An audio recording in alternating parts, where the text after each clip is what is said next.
Hi guys, this is the extractor fan from the bathroom at my daughter's house, which I did a video on replacing the other day because it appears to be faulty in the circuit board up here.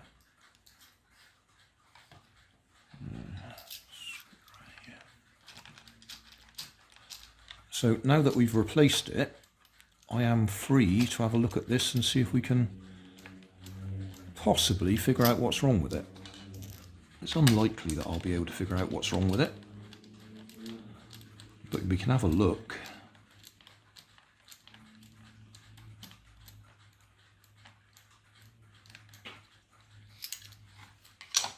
A little bit more comfortable to work on it here than it was actually on the wall in her bathroom.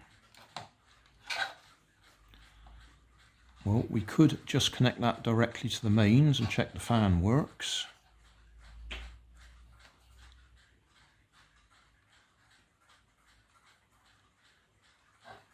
Now looking at that, what I couldn't see when I was looking at it on the wall is there's some sort of blob there. Yeah, something sort of melted just there.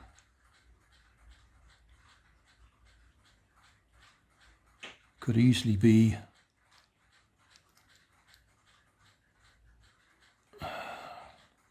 some sort of fly or something that's got in there and been burnt out. Oh, looking on this side, that's very dark there, which is the back of, well, that's just a big resistor. I thought that might have been a relay for switching the fan on and off, but we can see it in clear daylight now, and that's just a big heavy duty resistor, 22 kilo ohms, 3 watts.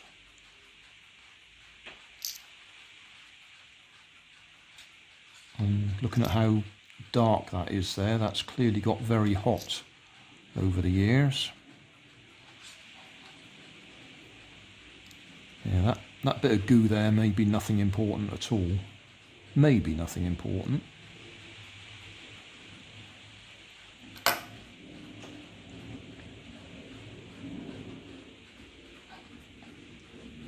So when I was looking at it the other day, I was saying I thought that was a relay. Well, clearly it isn't.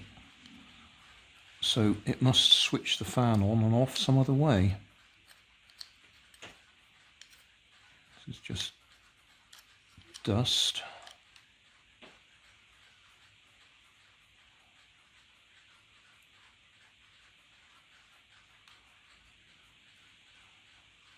TC4001 BP on there. So we can look that up and see what that does. Basically there's a timer circuit there somewhere, because you switch it on and then it stays on after you've switched it off, or after you switch the light off. So those two are the actual power feeds onto the board, and that one is the one that goes to the light switch, so that when you switch the light on, that one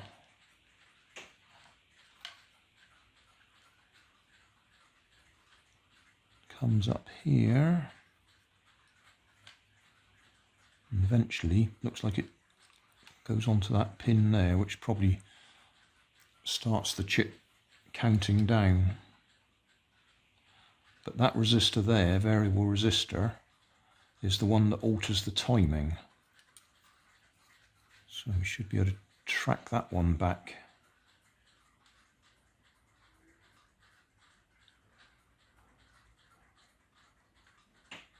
Well, that goes onto that transistor there.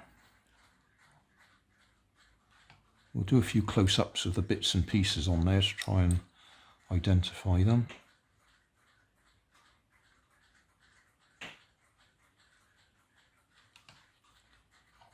So certainly it might be worth just putting some power directly on the motor to see if it's a working motor.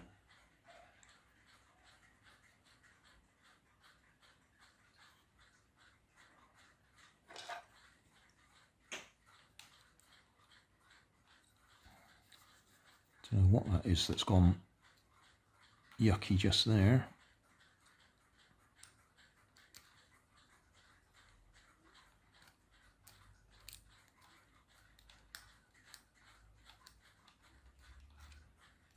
It does look just like some sort of glue.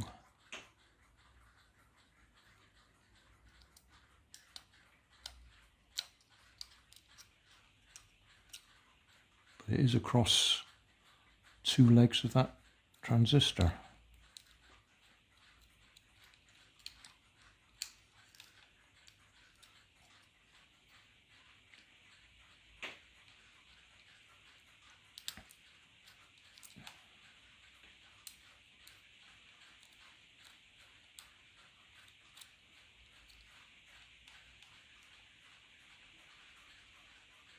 Well, the easiest thing to test at the moment is the fan itself.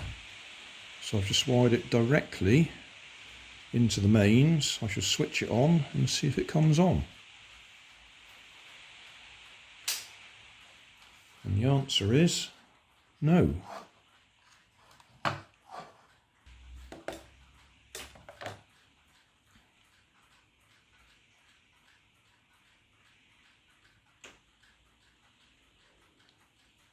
Right, before you panic, we are disconnected.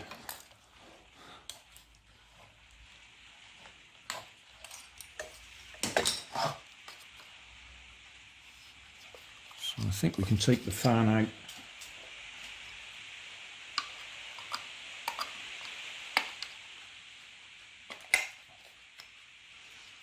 We'll take the motor out and have a look at it. Right, there's not a lot that can go wrong with a AC motor. There's no brushes that are going to burn out, but there's every chance there might be a thermal fuse buried under the plastic here. That's the only thing I can think.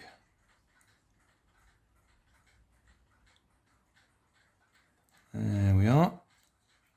That'll be our thermal fuse. 102 degrees C.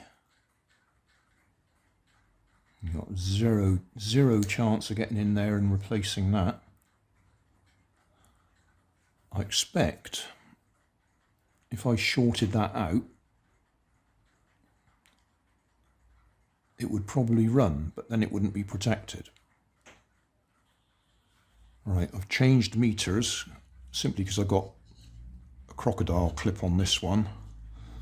So I can clip that on the end of here. And then with the probe,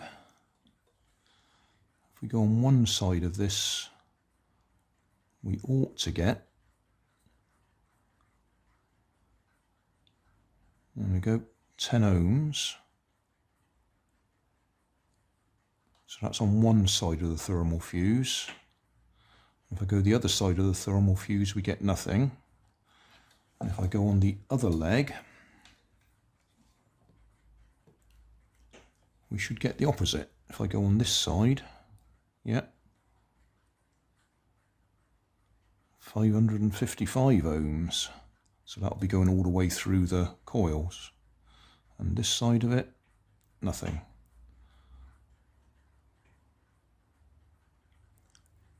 So yeah, if I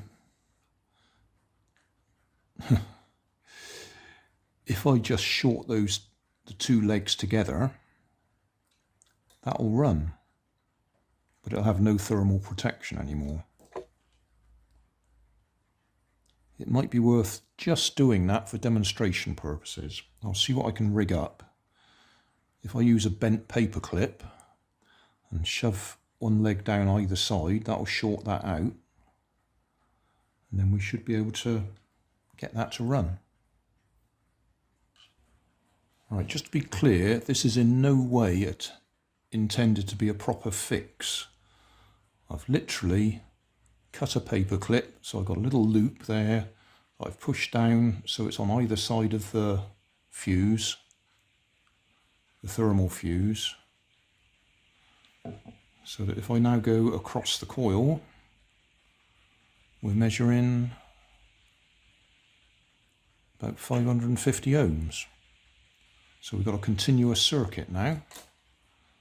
So I shall put that back in the case just to demonstrate that it's working. I'm not going to try and run that loose on the desk in case it flies around and I try and catch hold of it while it's got mains power on it. Right, it is raining hard outside, so it's probably a bit noisy now, but I put the motor back in just so it's safe, so it's not going to be rocking around when I turn it back on again. I think we can see my temporary fix, the bit of wire just in there shorting out the fuse. Right, connected back up again, no power on there yet.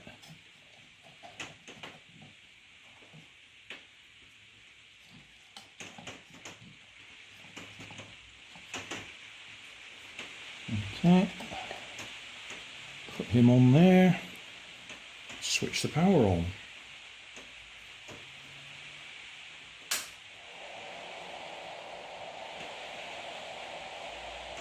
There we go. So it's the thermal fuse in the motor. Motor's obviously overheated at some time. Right, no power on it at the moment. That is the third wire, which would go via the light switch. So we've got it connected through at the moment, but nothing on there. I'll put the power on.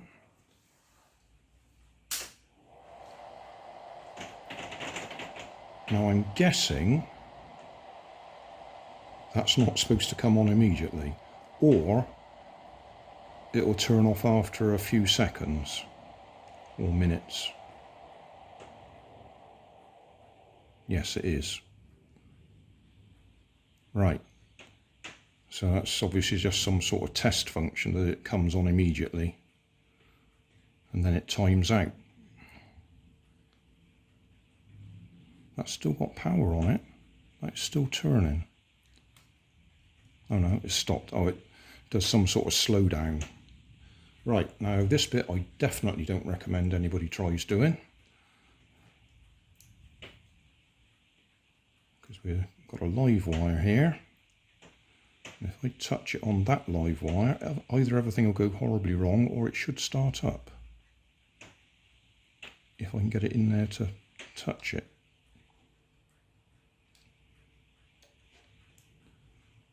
Well, it started.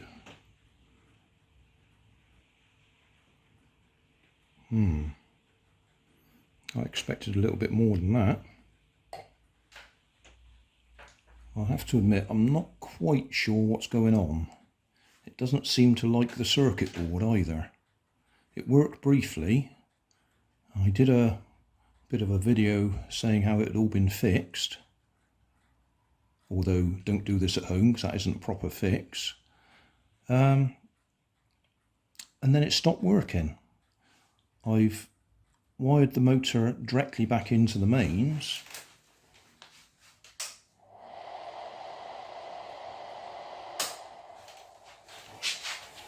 And it works.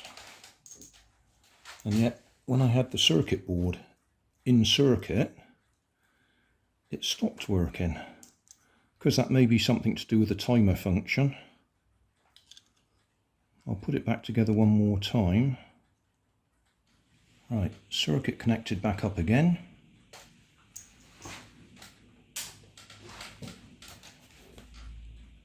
Something odd there, isn't there? That started off, then it stopped again.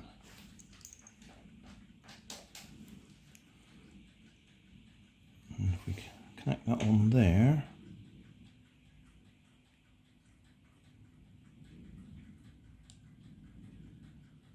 it sort of kicked it, but yeah, something not quite right there. I don't like playing with mains electricity. Right, I think it's that transistor playing up, the one that had got some goop over it originally. If I short it out, then the motor runs.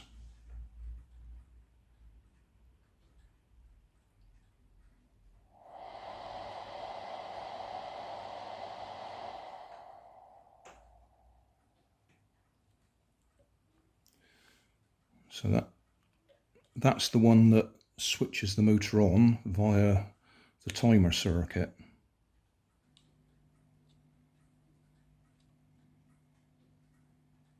But it's just not happening.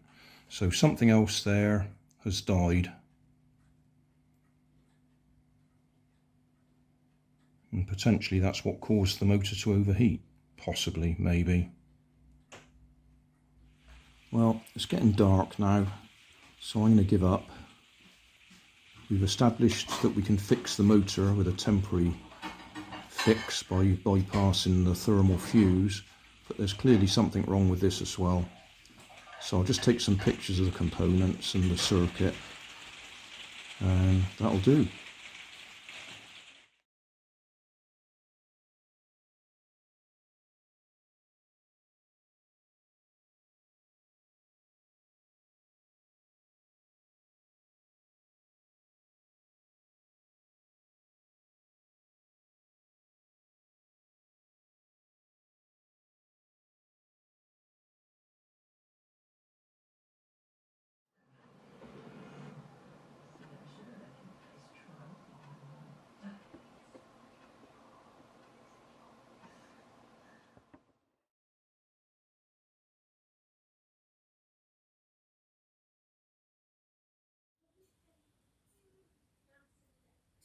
Thanks for watching.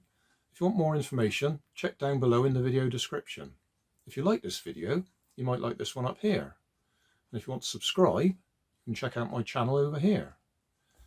Up here is my latest video on my channel, and down here is a video playlist associated with the video you've just watched. Thanks again for watching.